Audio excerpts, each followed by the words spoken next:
Welcome to Chillin' 101. We hope this video helps. You start by assembling what Apple requires: a clear proof of purchase showing serial or IMEI, the Apple ID email if possible, and any recovery options.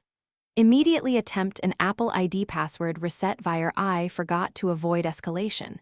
If you are not the original owner, obtain written consent and contact details. Make sure the owner understands you will contact Apple support together. Once done, you'll be ready to request official removal instead of attempting risky workarounds. Next, contact Apple support directly or book an in-store appointment. You'll explain you need activation lock removed and present the proof of purchase and a photo ID. Apple will verify ownership and may ask you to submit documents through their secure link. Follow those instructions exactly. Make sure support files a formal case and gives you a reference number. This is the correct path because Apple can disassociate the device from the Apple ID only after verifying legal ownership. Finally, after Apple confirms removal, they'll notify you and provide next steps.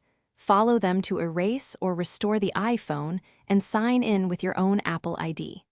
Make sure you back up any allowed data first, then use settings to erase and set up the device while connected to Wi-Fi. If Apple cannot verify ownership, they will not remove activation lock. In that case, your troubleshooting option is to obtain clearer purchase documentation or return the device to the seller, since bypassing locks without authorization isn't permitted. Thanks for watching. Consider subscribing if we helped you.